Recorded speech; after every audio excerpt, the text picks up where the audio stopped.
What distinguishes Broadcasting Scotland from a website or blog, apart from our brilliant programmes? Hi there, I'm Gordon Ross. Are the costs we face to enable us to produce those programmes. These costs are significant and ongoing. However, our facilities are able to do so much more if only we had the staff. In the last year, some of our supporters have cancelled their subscriptions. In one way, we would prefer it if it was because they didn't like us, rather than it being because of the financial pressures which we are all under because of COVID. The really positive outcome of our fundraiser is that at a time of economic challenge in Scotland, we will use your donations to create jobs and in a small way contribute to improving the Scottish economy. If you want us to be Scotland's independent broadcaster, able to provide an alternative mainstream television platform, then please support us. Scotland is going to be an independent country. Just imagine what we could do if we had even 1% of the BBC Scotland channel's budget. Imagine. And then please consider turning your imagination into reality. Please support us if you can afford it.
Good afternoon, colleagues.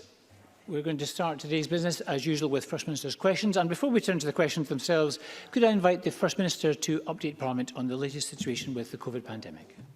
Thanks, Presiding Officer. For the final time of this Parliament, I'll give a very quick update on today's statistics.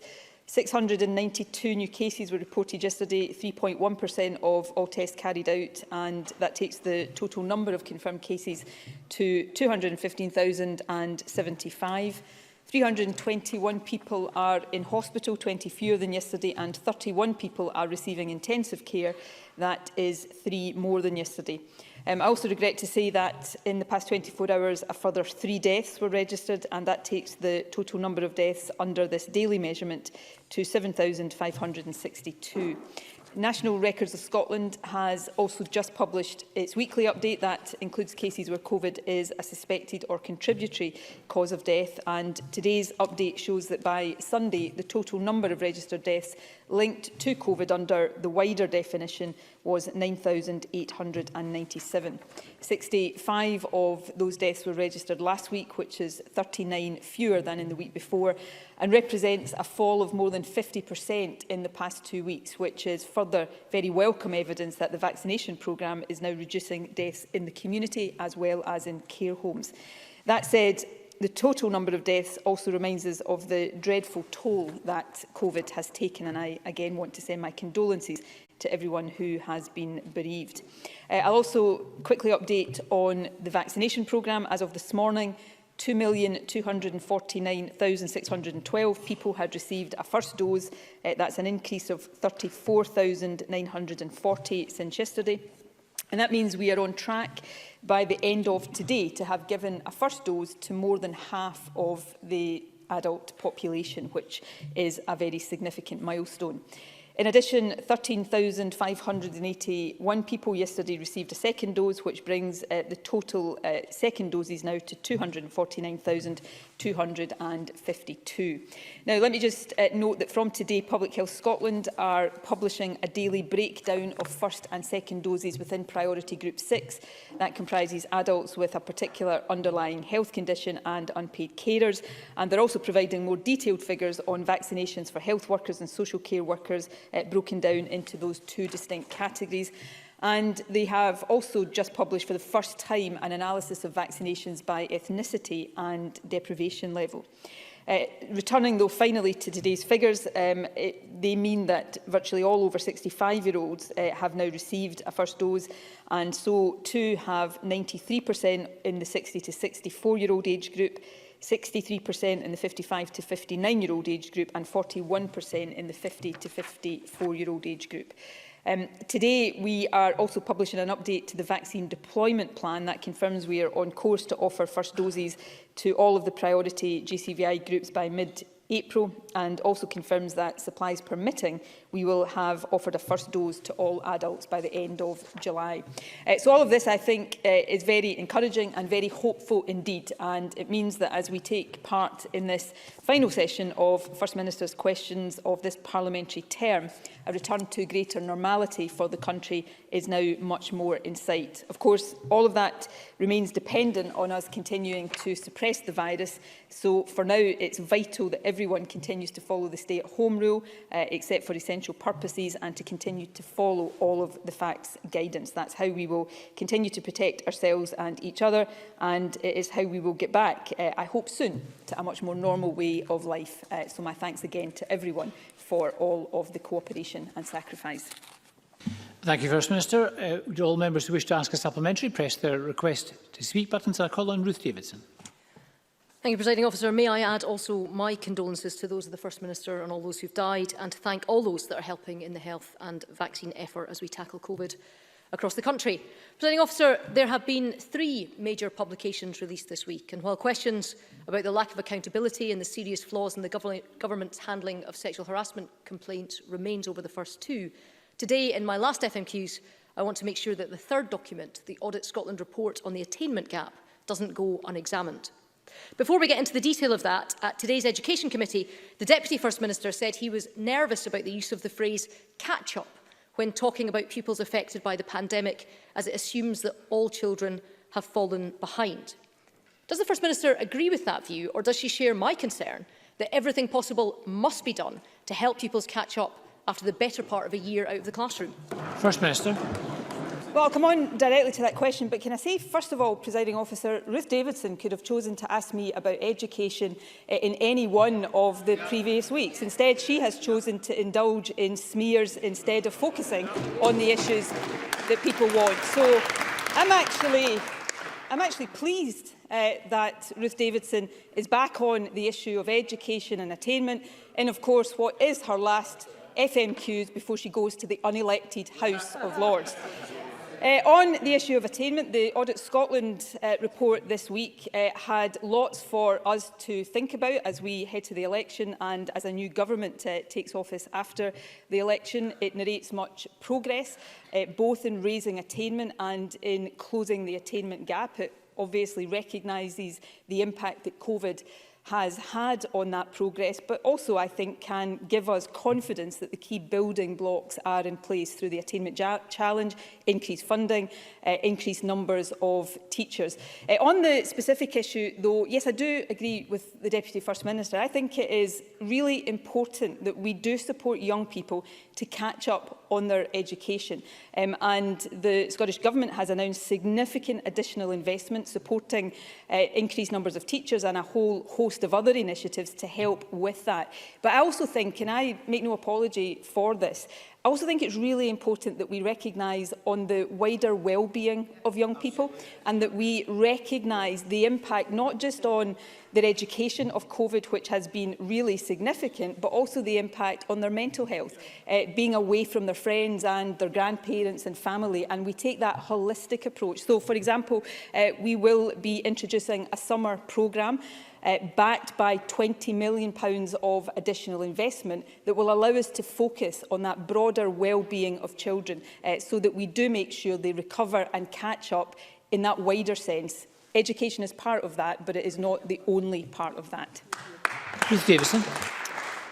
Presiding Officer, I think a bit of contrition might be in order from the First Minister after the failures of her government that have been exposed, rather than a lap of honour or indeed a contrition drive. Now, I just don't know how the Deputy First Minister can say that he is concerned about the words catch-up, because there is simply no way that pupils who would otherwise have spent the entire year in class can have done anything other than fall behind through no fault of their own or their teachers over the last 12 months. The only question is how far. And while we respect the summer work, we want to know what else her government is going to do to turn it around. And it's not as if there wasn't already a serious problem in Scotland with a deeply entrenched attainment gap. This week's Audit Scotland report says that the attainment gap remains wide and that improvements are not happening quickly enough. They specifically say that those in the most challenging circumstances have been most affected by the impact of school closures. And those same disadvantaged children have less access to remote learning and to online resources. This government has had years in charge of education. So why is progress on closing the attainment gap so slow? First Minister. Well, first of all, Ruth Davidson has spent weeks misrepresenting me, and there are many legitimate questions that should have been and have been asked of me, and I have shown plenty of contrition where that contrition is merited. But Ruth Davidson, I know there is division. I hear on the grapevine there's lots of division within the Conservative Party about their tactics over the last few days. So moving on from misrepresenting me, Ruth Davidson is now misrepresenting the Deputy First Minister. I'm really not sure what many people could find to disagree with in the view that, yes, we should help young people catch up in their education, but that as we do that, we should help young people recover from the overall wider impact that COVID has had on them. That's the point the Deputy First Minister was making, and I find it really hard to see how and why Ruth Davidson would disagree with that. The Audit Scotland report, of course, has much to say about progress. For example, that at the national level, exam performance and other attainment measures have improved. There has been an increase in the types of opportunities, awards and qualifications available to children, and an increase in the number awarded. But it does focus also on the impact of COVID, and that is why we are so focused on making sure that we deal with that in the widest sense. So that's why we've committed almost £400 million of new funding over this year and next as part of education recovery. That's funding a range of different actions, including the recruitment of 1,400 additional teachers, 200 additional support staff, new digital devices, youth support work, all of the things that we need to do to support young people. It's also supporting the introduction of a £20 million pupil equity funding premium that will be part of record investment through the Attainment Scotland Fund. So in the next Parliament, I hope to be standing here. That's up to the Scottish people. But while Ruth Davidson is off taking £300 a day to sit in the unelected House of Lords, those of us in this chamber will be getting on with the job of improving education for all. Ms Davidson, just before we continue, I appreciate it's a political exchange, and I always allow some latitude, but the First Minister twice mentioned the House of Lords. I think the point has been made. No, it's a political exchange. I get it. I do understand it. However, the point has been made. I'd rather it wasn't so personal. Ruth Davidson.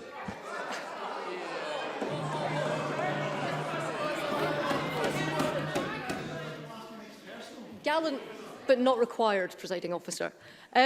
Presiding Officer, the First Minister does turn a good line on this. My aim, to put it very bluntly, is to close the attainment gap, not by a bit, but to close the attainment gap completely. That was more than 5 years ago, but as a promise, it's proven worthless. And the government was running out of solutions well before the pandemic struck. The Audit Scotland report criticises the slow rate of improvement, and it does highlight the Attainment Fund, but it highlights that the Attainment Scotland Fund needs to change. Reading and writing are the basic core skills of every pupil. But the attainment gap for literacy in challenge areas increased from 2017 to 2018 and increased again from 2018 to 2019. Now, 7 months ago, after the last return of pupils to the classroom, the Scottish Conservatives were calling for measures to help get them back up to speed. 3,000 extra teachers, a national tutoring service and an independent inspectorate to make sure that schools were getting back on track. All ignored, all while our children are continuing to pay the price for government complacency. 5 years ago, Nicola Sturgeon said she was going to shut the attainment gap completely. Can she now tell the country when that will be? First Minister. Well, if the Scottish people re-elect me to be First Minister, then I will continue the work that we have been doing over the 5 years to improve attainment and close the attainment gap. If you look at the first 5 years of the Scottish Attainment Challenge programme, there is evidence that almost all of the short and medium-term outcomes have been achieved. There's been demonstrable progress on several of the long-term measures to close the attainment gap. So for primary pupils, the gap in literacy and numeracy has narrowed. For S3 pupils, the numeracy gap has narrowed. The gap in the proportion of young people in education, employment and training has narrowed year on year. The gap between the most and the least deprived pupils achieving at least one pass or more at level 5 has gone from 33.3 percentage points to 20.8 percentage points, and I could go on. Progress made, progress hampered by a global pandemic. That's why we're investing. That's why we're not just talking about recruiting more teachers. We have recruited more teachers. The spend, and this is shown in the Audit Scotland report, on education in Scotland has gone up by 5% in real terms. We've got the highest spending per head of any of the UK nations. We've got the highest number of teachers since 2008, actually the highest number of primary teachers since 1980. So we'll get on with the hard work of improving attainment and closing the attainment gap. And at risk of upsetting you, Presiding Officer, which I would never want to do, Ruth Davidson, I'm sure, will be watching us from afar. Ruth Davidson. Nicola Sturgeon called closing the attainment gap, and I quote, her sacred responsibility. And this Scotland report is clear that the attainment gap that was meant to close is just as wide as ever. And who is to blame on this vital issue? Well, it can't be the party that's been in full control of our education system for the past 14 years. No.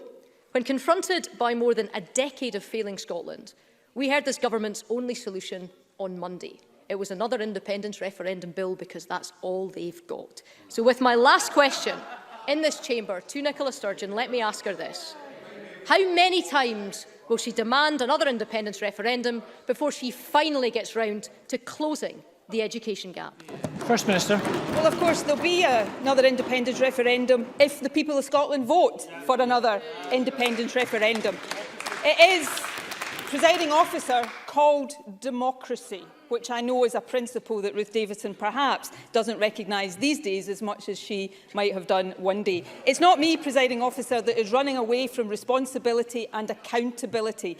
I'm about to put myself before the Scottish people, and I will put before the Scottish people my record in office. I will say to the Scottish people where we haven't made as much progress as we wanted to make, why that is the case, and I will put forward a positive case for the future. I will put forward the plans that will see us continue to improve attainment and close the attainment gap, continue to improve the health service, continue to support economic recovery, and yes, continue to support plans to allow this country to choose its own future so that we can build that recovery based firmly on the values of a majority of people in Scotland, not the values of Ruth Davidson and her Westminster bosses. But let me say, since it was her final question, that I wish genuinely Ruth Davidson well. 5 years ago, Ruth Davidson was trying to persuade people she was the next First Minister. That didn't quite work out, but I hope she has a happy time in the House of Lords. Presiding Officer.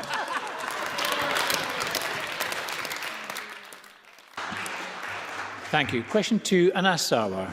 Can I join the First Minister and Ruth Davidson in sending our condolences to all those who have lost a loved one and saying thank you to all our heroes on the front line. Presiding Officer, there's been a lot of focus on 2 reports this week, but no matter how devastating they were or could have been, nothing is more devastating than this one. On Monday, the Queen Elizabeth University Hospital Case Note Review was published.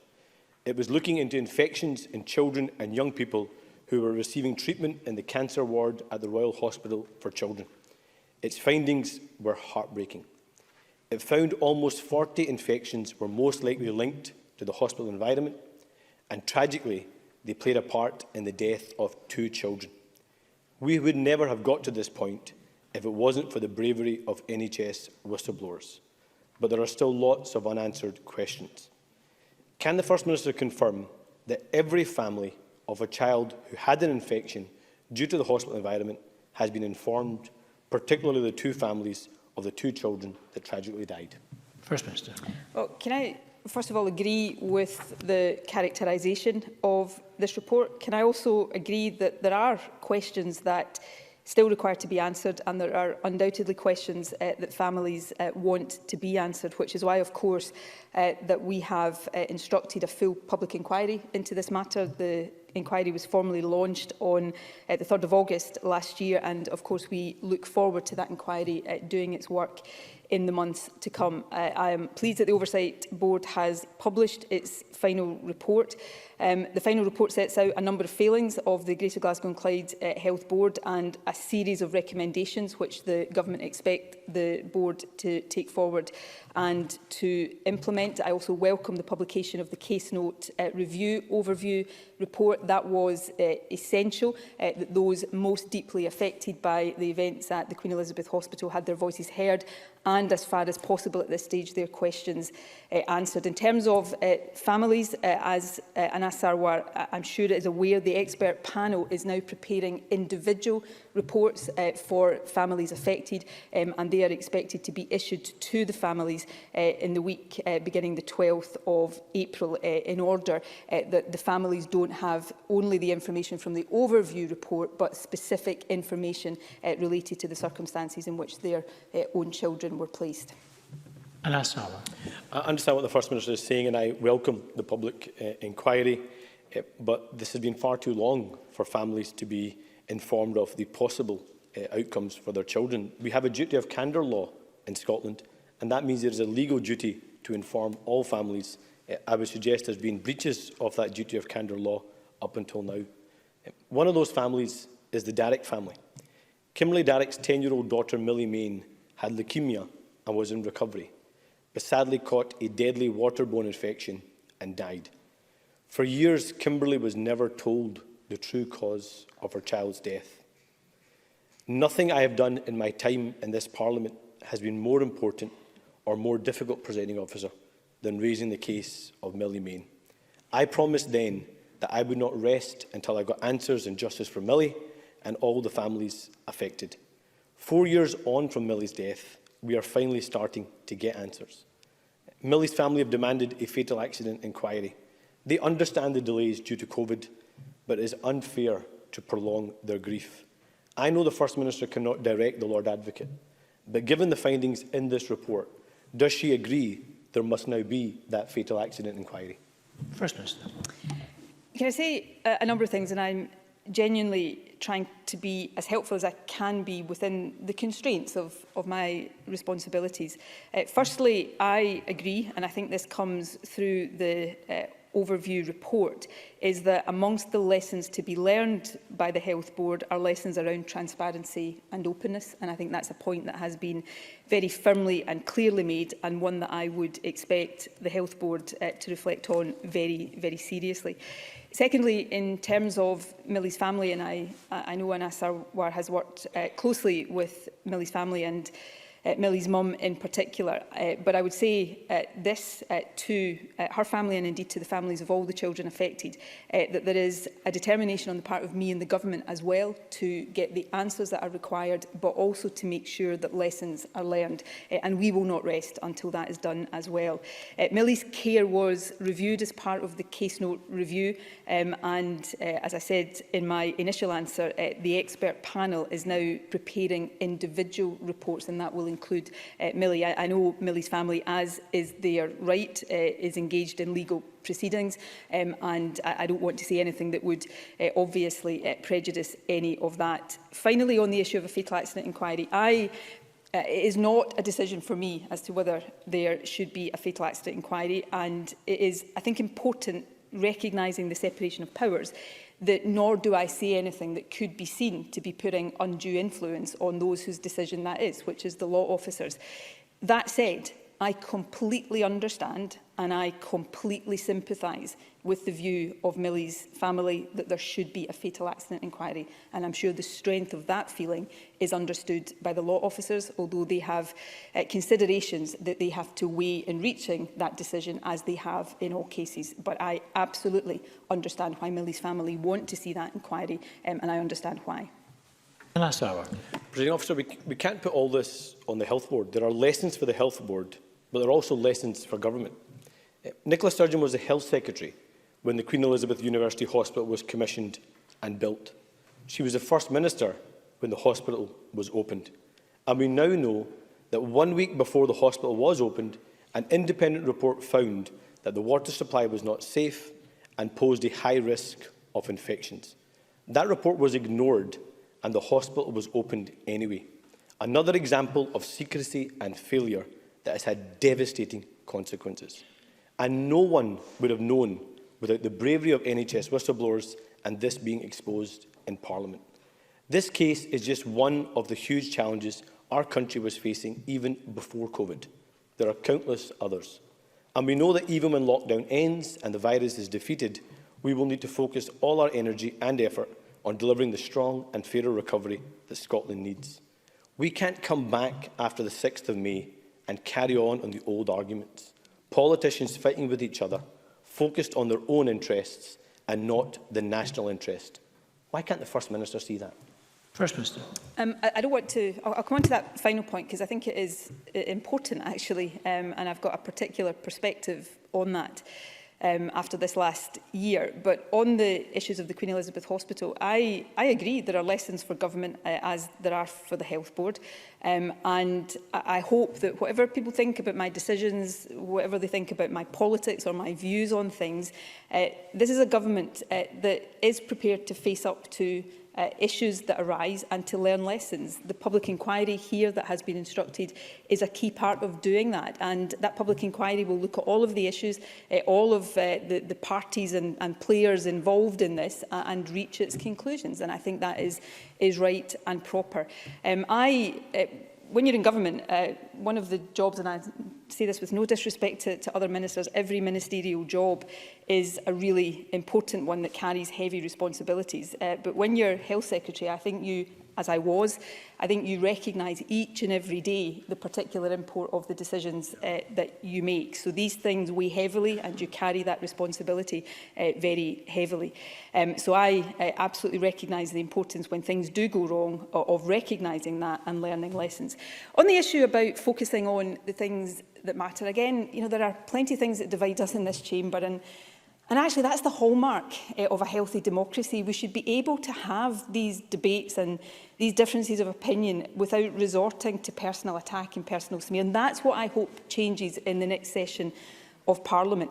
But every single day over the past year, I have focused, some people will agree with the decisions I've taken, some people won't, but I have focused 100% on trying to lead a country through a crisis, and that will continue to be my focus for as long as I am First Minister. And I do think it changes your perspective. It's changed my perspective, and as we come back from the election, yes, we have differences of opinion. We should debate these things rigorously. The future of the country really matters, and it really matters that we get it right. The powers in this Parliament, the values that guide our recovery. We shouldn't shy away from these debates, but we should do it respectfully, we should do it civilly, and we should all do it recognising that while we might disagree, we all have the best interests of this country at heart, and that's the spirit I hope we will bring back with us, those of us coming back after the election into the new session of Parliament. Thank you. Question 3, Willie Rennie. That should be the spirit of the Scottish Parliament, and that is something that I think we all have a responsibility to try and live up to. But Scottish politics in the last year, I'm afraid, has been poisonous, and it does need to change. The Audit Scotland report did say the Scottish Government's performance on education is limited and falls short. The First Minister did say she would close the poverty-related attainment gap completely, but that was 6 years ago. It won't be done overnight, she predicted, but we've had 2,000 overnights since then.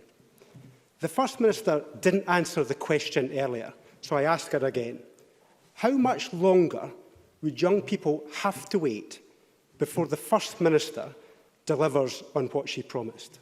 First Minister. Well, look, I intend to continue doing what I and the government have done for the last 5 years, is making the progress, taking the decisions, making the investments to progress that. And I expect to see us make significant progress, building on the progress in this Parliament over the next Parliament, if that's what the people of Scotland, of course, choose. It's right to prioritise raising attainment and closing the attainment gap. The Audit Scotland report recognises, and I'm quoting here, that the complexity of contributory factors means that it will take time to achieve that.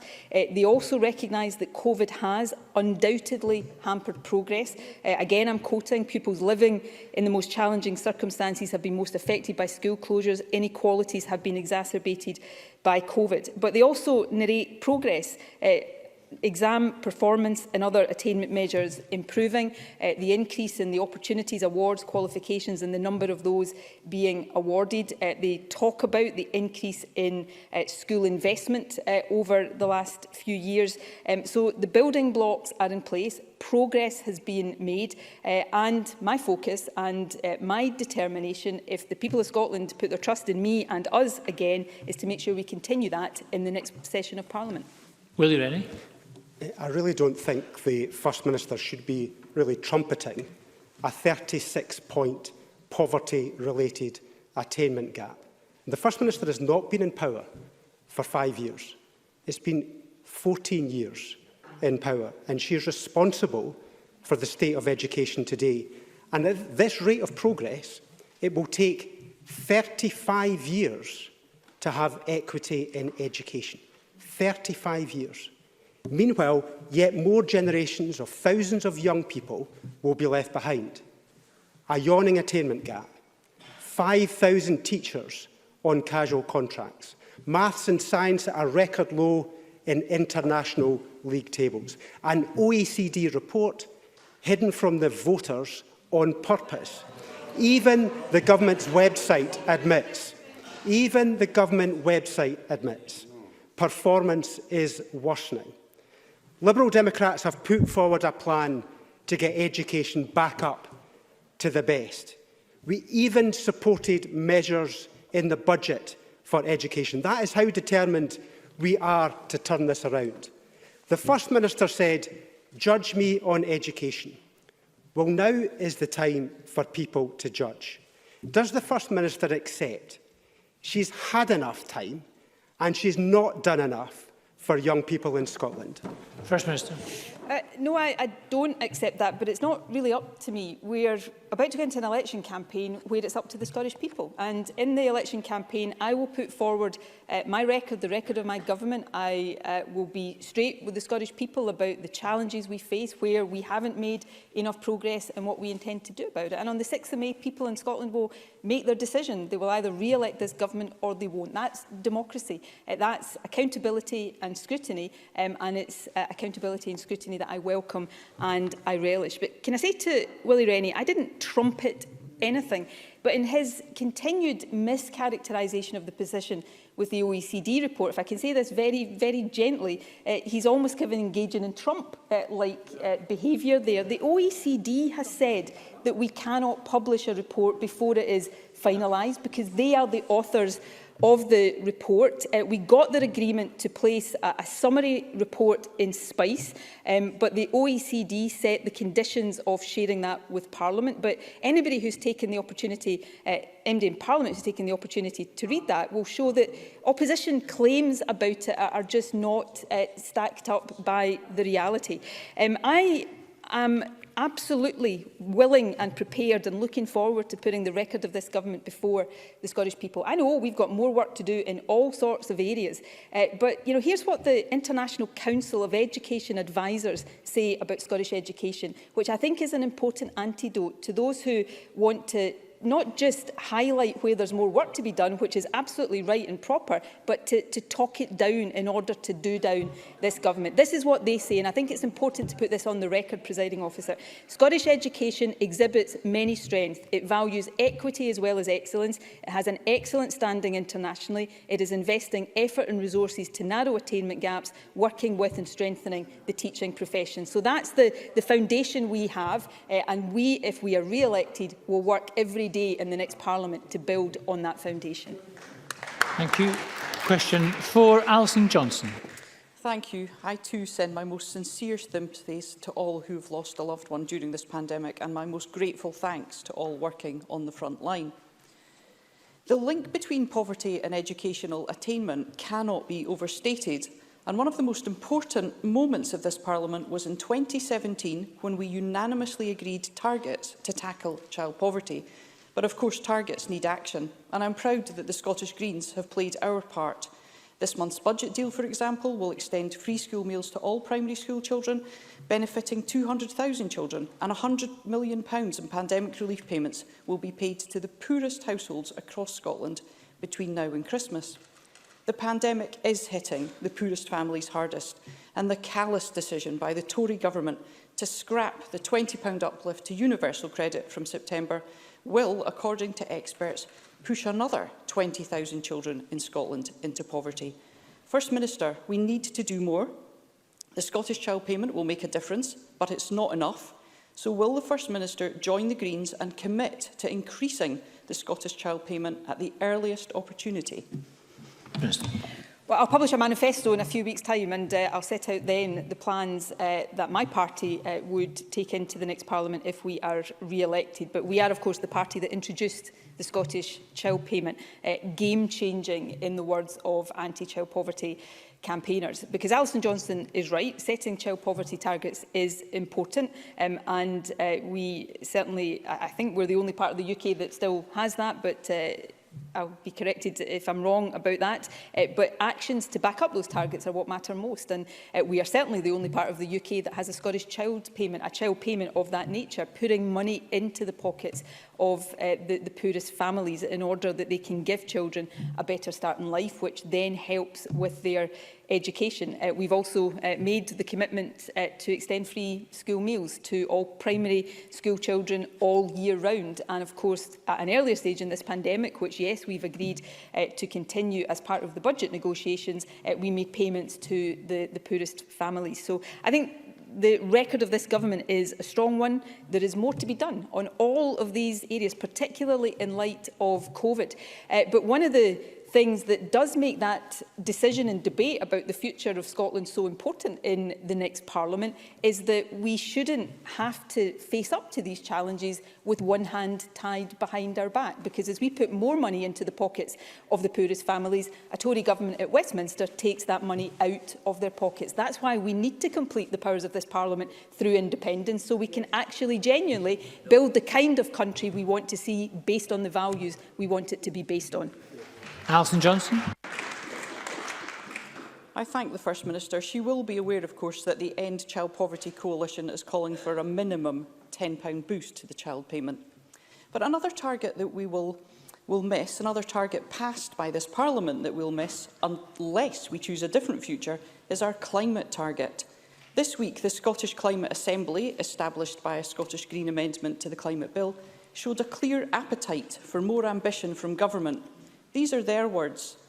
If we fail to act now, we will fail our current and future generations in Scotland and across the world. Politicians must have the courage to act now.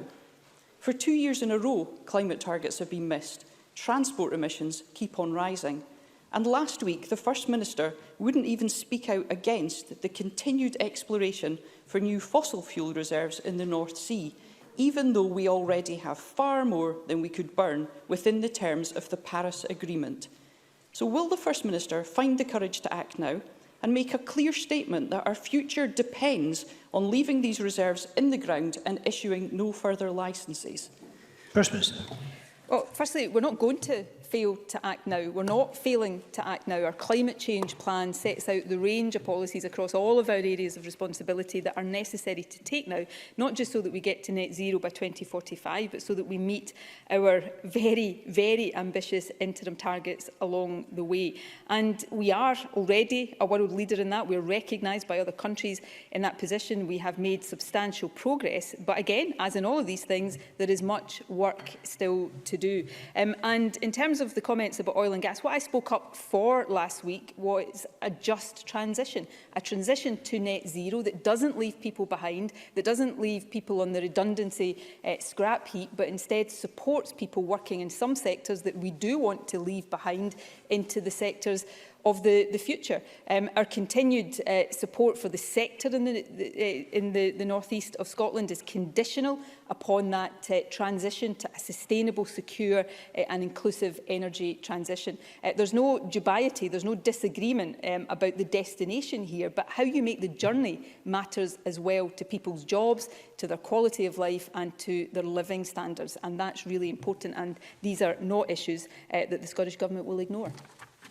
Thank you. Question number 5, Stuart McMillan. Thank you, Presiding Officer. To ask the First Minister how many unpaid carers have been vaccinated to date. First Minister. As of this morning, 85,692 unpaid carers have received the first dose of the vaccination. And as I said earlier, Public Health Scotland will be publishing new data on this and other aspects of vaccination later this afternoon. In the meantime, I want to reiterate that the Scottish Government recognises the importance, the vital importance of protecting all those who provide care for others. And that's why we launched the NHS Inform portal last week, which allows unpaid carers to come forward and register to receive the vaccine. Stuart McMillan. I thank the First Minister for that reply, and I want to put on record my thanks to all unpaid carers who have been helping many people throughout the pandemic, particularly my Greene and Inverclyde constituency, but also across Scotland.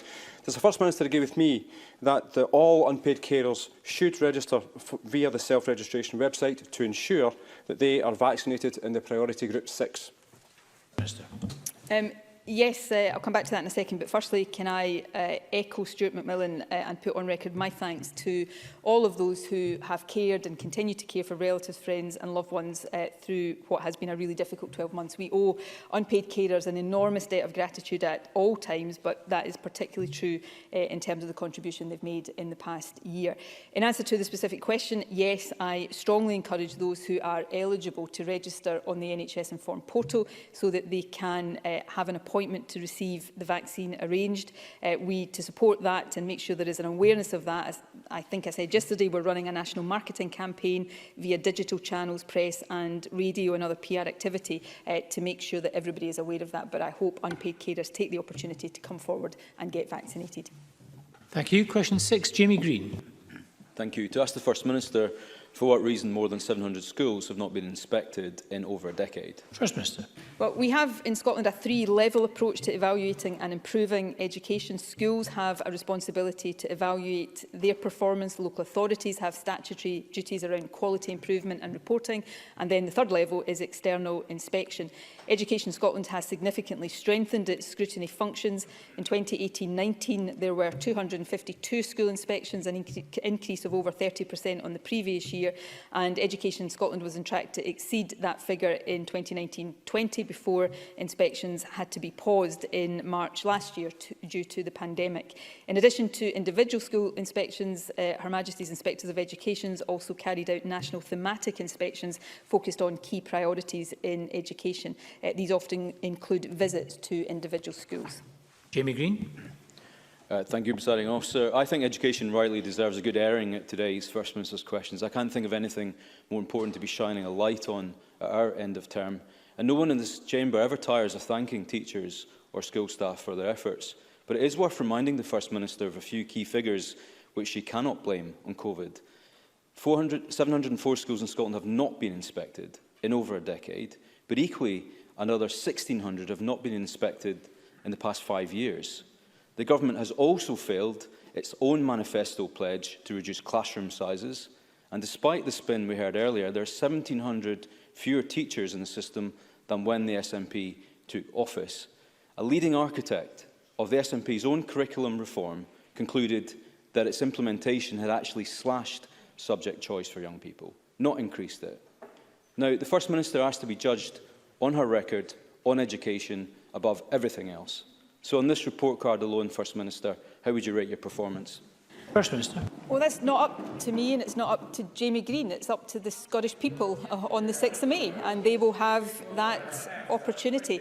Can I say to Jamie Greene, I think education deserves an airing every week at First Minister's Questions, but I don't choose the questions I get asked. Ruth Davidson has chosen week after week in recent times to ask me about something completely different. So yes, it's good that the Tories are finally focusing on issues that actually matter to people across the country. I've set out some responses to the Audit Scotland report. In terms of inspection, I've set out the 3 levels of inspection and scrutiny in Scottish education. I intend to continue with the agreement of the Scottish people, should they choose to give it in a few weeks' time, to get on with the job of increasing attainment and closing the attainment gap. I'm sure the Conservatives, well, I hope the Conservatives in the next session of Parliament, if they're continuing to sit here or perhaps over here, who knows, that they may choose to ask more about education and health in the next session of Parliament than they have chosen to do in recent weeks in this one. Thank you. And question 7, Pauline McNeill. To ask the First Minister what the Scottish Government's response is to reports that local authorities with the highest deprivation rates are least likely to approve self-isolation support grant applications. First Minister. Local authorities have built the self-isolation support grant to fit within the wider COVID supports that they have in their area. Variation in the number of applications and the award rate for the grant depend on, of course, the spread of the virus, and there's not a consistent link between deprivation and award rate. However, areas of high deprivation tend to make a greater number of awards. From early engagement with local authorities, a major reason for applications being rejected was because they were from people who earned more than the income threshold for the grant, and we have significantly increased this threshold from February. We'll begin to report the impact of the updated eligibility from April, and we'll continue to work with COSLA and local authorities to identify further potential improvements. Thank you, Pauline McNeill. So overall, fewer than 1 in 3 people in Scotland have applied for a self-isolation grant has received one, and worryingly, approval rates as low as 1 in 6 in some council areas. It is rapidly becoming a postcode lottery. For example, in North Lanarkshire and Glasgow, 2 of the council areas with the highest deprivation levels, success rates are below 20% for successive applications. Whereas in Edinburgh, those who've applied for the grant, nearly 50% were successful. So I wonder if First Minister agrees that this wide variation suggests that there's something not quite right about the system, particularly if areas of high deprivation have such low success rates.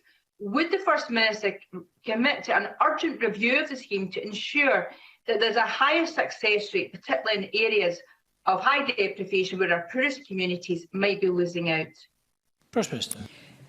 Well, I don't think we need to have an urgent review, because we are reviewing this on an ongoing basis, and actually the changes we've already made to eligibility would bear that out. We are responding where we think changes are required to make sure that more people get access to this, and we actually see the number of applications being approved is increasing. So in January, awards were 33% higher, application 36% higher than was the case in December, and of course eligibility has been extended. So we'll continue to look carefully at that. Some of the variation between local authorities, not necessarily all of it, and that is something we to look carefully at, but some of that will be explained by the fact that some local authorities have different supports in place. So self-isolation is part of a wider arrangement of how people are being supported. But this is something that we do look at regularly, and we'll continue to make changes as we think is necessary to ensure that people are getting the support they need to self-isolate, because we know self-isolation is going to continue to be a key part of our defence against COVID. Thank you. Turn to supplementaries. Sandra White, to be followed by Liam Kerr. Sandra White. Thank you very much, Presiding Officer. First Minister, tuition fees in England and Wales have been mired in broken promises. The Tories, instead of keeping fees low, have bumped them up, making it much harder for students from backgrounds of, deprivation-deprived areas accessing higher education. Can I ask the First Minister, if re-elected, will she commit to maintain free tuition and agree with me that students should not leave university with a mountain of debt before they have even started work. Minister. Yes, I agree wholeheartedly with Sandra White, and as long as I'm First Minister there will be no tuition fees in Scotland, and that is a commitment that I make very strongly. And I say that not just politically, I say that personally. Had there been tuition fees when I was younger, it is unlikely that I would have gone to university. And having had the opportunity of a university education, I think it would be wrong for me to take that opportunity away from others.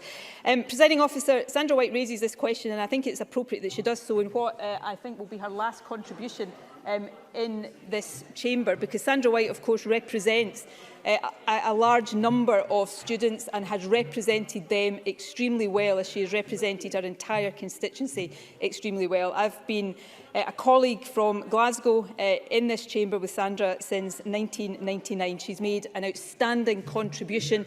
She's a great colleague, a great friend, and we are going to miss her greatly, and I wish her all the best in her retirement. Thank you, Minister. Liam Kerr, followed by Jenny Mara. Thank you, Presiding Officer. Less than 2 hours ago, Aberdeen was rocked by the announcement that after more than 30 years in the city, John Lewis in Aberdeen will not reopen. This comes just 2 weeks after Debenhams shut the doors of its Aberdeen store. 265 employees are potentially redundant, and given that BHS remains empty 5 years after closing, Arcadia has shut several stores in the city and Debenhams is now empty, this is a bleak outlook for the Aberdeen High Street. So what will the government do to help these employees and reinvigorate Aberdeen retail post-pandemic? And does the First Minister now agree that the SNP's decision to delay the business rates revaluation has had a devastating impact on businesses in Aberdeen? First Minister. Well, firstly, the news from John Lewis this morning is a real blow to Aberdeen, and my thoughts are with all of the employees of John Lewis who will be affected. As the member is aware, the Aberdeen store is one of the only one in Scotland, but one of a number across the UK that John Lewis has decided not to reopen after lockdown. So I think the reason he puts forward for that simply doesn't bear any scrutiny at all. But he does raise an important issue, and he's right to raise it. The Scottish Government will be engaging with John Lewis directly. The PACE initiative will be there to help affected employees, and of course we will engage with Aberdeen City Council. The revitalisation of our high streets is going to be one of the real priorities as we come out of lockdown and out of this pandemic, and there is work we will do with local authorities, with the Scottish Retail Consortium, to make sure that we are taking forward the right steps there. But in the short term, of course, we will do everything we can to support the affected employees. Thank you. Jenny Mara, to be followed by Willie Coffey. Breast cancer waiting times in Tayside are now 17 weeks from GP referral to first appointment. As the First Minister knows, this is a severe breach of government recommended maximum waiting times and an eternity for patients. I asked the First Minister about this a month ago. She said she'd get more detail and come back to me. I've heard nothing. Women are worried and are waiting long times. Will the First Minister now look into this today, please, and tell me what is being done before this Parliament ends? First Minister. We have already taken action here. So, for example, and I know Jenny Mara is stepping down from Parliament, but I will ask the Health Secretary to give more detail of this later today. But both Glasgow and Edinburgh are providing assistance to Dundee to help with the waiting times there, so that women are not waiting inordinate amount of times for the breast cancer care that they need. This is a really important matter. Part of the remobilisation and recovery of the health service is making sure that any cancer treatments or cancer care that has been delayed, and most cancer care will have proceeded as it should have done, that there is a catch-up on that as quickly as possible. But we have already taken steps to deal with the situation in Tayside. As I said earlier, we'll get further information today to Jenny Mara, but since this is likely, I would imagine, to be Jenny Mara's last contribution to Parliament, can I take the opportunity to wish her well in the future as well? Thank you. Willie Coffey, to be followed by Maurice Corrie. Willie Coffey. Thank you. Further to the question that was asked by Liam Kerr, I suppose, to ask the First Minister how the Scottish Government will support town centres to recover from the COVID-19 pandemic. First Minister. Well, we're providing financial support to businesses in town centres, to all businesses, but many of them will be in town centres, so grants for retailers and for the hospitality and leisure industry will be paid in April. That will include support for closure, final support for closure, as well as start-up support. We've also, of course, extended 100% non-domestic rates relief for retail, leisure and hospitality premises for the entirety of the next financial year. The place-based investment programme will also help progress some of the steps we need to take to support town centres and wider community-led regeneration. And this week, of course, we have published a joint response with COSLA to the report of the Town Centre Action Plan review, and we'll be working with partners to respond fully to its recommendations if we return to government at the election. Thank you. Maurice Corrie, to be followed by Jackie Bailey. Presiding Officer, thank you. On leaving the British Armed Forces, many veterans are experiencing very long delays with their GP surgeries in getting access to their military health records. Now, this could delay GPs in diagnosing health issues with veterans. Would the First Minister ensure that this matter is addressed as soon as possible to prevent the veterans' health issues increasing due to this unnecessary delay? First Minister. I will undertake to look into the specific issue that the member is raising. I hope there is a general acceptance and agreement that we take healthcare of veterans extremely seriously. They should have access to healthcare in the same way anybody does, and we have taken our wider responsibilities to veterans extremely seriously. But on the specific points, I'm happy to look into that and have the Health Secretary write to the member as quickly as possible. Jackie Bailey, to be followed by Christine Graham. The First Minister has acknowledged the catastrophic failure of the Scottish Government in the handling of harassment complaints, and I welcome the First Minister's comments. The development of the policy was flawed, the appointment of the investigating officer was wrong, and even documents were withheld from the Court of Session. I do not believe that the First Minister is happy with any of that. So why, 3 years on, has no one assumed responsibility? Why does the First Minister still have confidence in the Permanent Secretary who presided over all of this terrible mess? First Minister. Well, you see, I take responsibility for what happens within the Scottish Government, and I take responsibility for acknowledging when things go wrong and also for putting right things that go wrong. And many things matter to me if I'm re-elected as First Minister. As we've had reflected over this First Minister's questions, there are many priorities and many things in my entry and on my desk. But few things matter more to me than making sure that we have a culture within the Scottish Government where anybody who believes that they have been subject to harassment can come forward and have confidence and trust that their complaints will be listened to and addressed properly. The Government did make a mistake in this, and I have certainly never shied away from that, but I will also never shy away from saying this. It made a mistake in the course of trying to do the right thing. Because the Government was determined that, unlike what would have undoubtedly happened in years gone by, complaints like this would not simply be swept under the carpet, and that's the right starting point. What we have to do now is put right the things that went wrong so that mistakes are not made in the future. I deeply regret and have apologised and will continue to apologise to the women who were let down.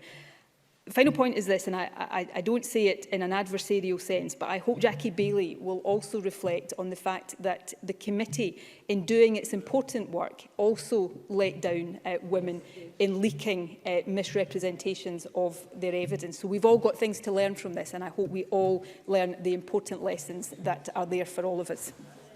Christine Graham, to be followed by Brian Whittle.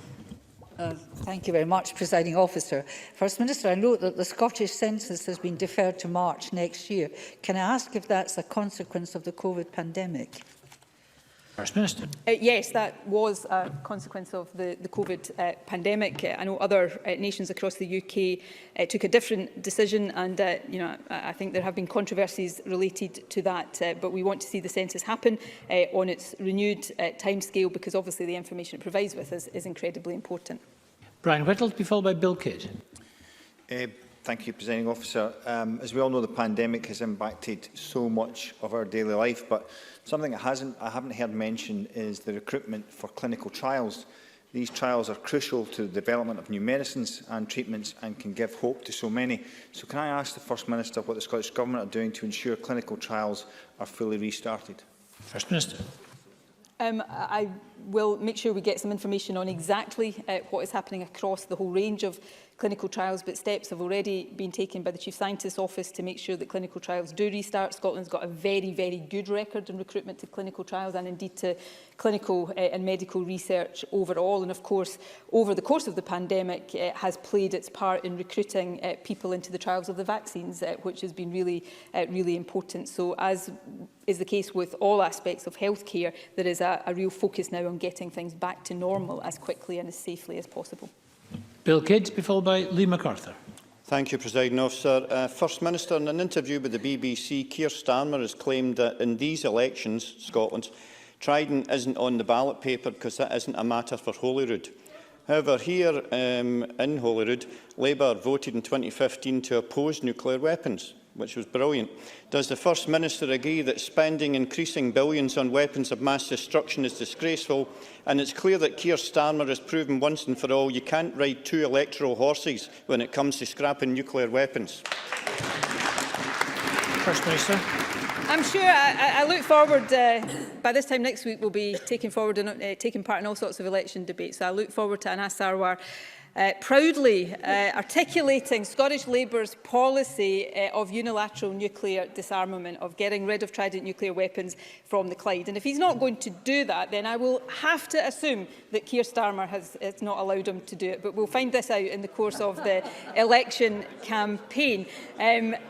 Nuclear. Anas Sarwar is saying he's the boss. I think we might find out over the course of the campaign whether, and this will actually be a real test, won't it, whether Anas Sarwar backs Scottish Labour's policy on nuclear weapons or whether the policy of Keir Starmer and Jackie Baillie will actually prevail. I'm looking forward to finding out the answer to that question. Anyway, nuclear weapons, in my view, are immoral, but they are also a grotesque waste of money. Money we should be investing in health, in education, in conventional defences. And I will continue, as I've done for my entire life, to put forward the case for unilateral nuclear disarmament and getting rid of Trident from the Clyde once and for all. And Lee MacArthur. Thank you. Last week, the First Minister's statement left our island communities in limbo. While the rest of Scotland prepares for restrictions to be eased from 26th of April, islanders remain in the dark. According to the First Minister yesterday, they'll remain in the dark for a further, quote, few weeks. Consultations now being launched by the government, though not one that included the local council or the local MSP. It sets out a binary choice for islanders of staying in level 3 despite no cases for weeks, or moving to level 2 with tighter travel restrictions in and out of the islands. Why was this consultation not undertaken before last week's announcement? And does the First Minister still believe she's following the data and the science? First Minister. Yeah, the data says that if you allow people to come together and allow travel, then cases of this virus will rise, and that's what we're trying to avoid. It feels here that whatever we'd have done, Liam MacArthur might have criticised. If we decided just to impose a decision on the islands, no doubt we would have been accused of being centralist and not listening to islanders' views. And because we've decided to consult and take views before reaching a decision, we're being accused of leaving islands in limbo. Neither of those things are correct. There's a really difficult decision for islands here between going down a level, as the data would at the moment justify, but opening up their economies as well. Unfortunately, because of the nature of the virus and the threats it poses, it is not necessarily possible immediately to do both of these things, and therefore we want to come to an agreement with islands about which of the options are best for them. And I actually think that is the right way to proceed, rather than simply taking a decision here in Edinburgh and trying to impose it on islands from the centre. And we'll take that decision in partnership with islands as quickly as possible. Thank you very much, and apologies to the half dozen members I wasn't able to select, but that concludes a point of order. Elaine Smith.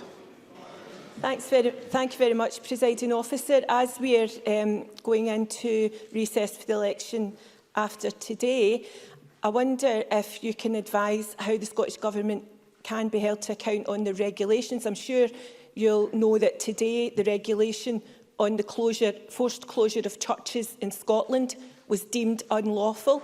And so I'm concerned, obviously, as the Parliament comes to a close, how we can actually hold the Government to account to ensure that there are no other unlawful regulations or to ensure that churches in Scotland are not again forced to close? Thank Ms Smith. From the point of order, this matter was discussed at length at the Bureau, in fact several times at the Bureau. The Bureau agreed that we would go into recess, that we'd observe that. There is a facility for the COVID committee, if it feels necessary, to meet scrutinised legislation. However, they've made it clear that they will only do so in an emergency. I imagine that there will be calls for recall. However, can I just make it clear now that I will not be recalling Parliament unless there really is an emergency. Members will always be free to put their points across in the newspapers in the normal way. Thank you for the point of order, and that concludes First Minister's questions. We will suspend and resume at 2:30. What distinguishes Broadcasting Scotland from a website or blog, apart from our brilliant programmes? Hi there, I'm Gordon Ross. Are the costs we face to enable us to produce those programmes. These costs are significant and ongoing. However, our facilities are able to do so much more if only we had the staff. In the last year, some of our supporters have cancelled their subscriptions. In one way, we would prefer it if it was because they didn't like us, rather than it being because of the financial pressures which we are all under because of COVID. The really positive outcome of our fundraiser is that at a time of economic challenge in Scotland, we will use your donations to create jobs and in a small way contribute to improving the Scottish economy. If you want us to be Scotland's independent broadcaster, able to provide an alternative mainstream television platform, then please support us. Scotland is going to be an independent country. Just imagine what we could do if we had even 1% of the BBC Scotland channel's budget. Imagine. And then please consider turning your imagination into reality. Please support us if you can afford it.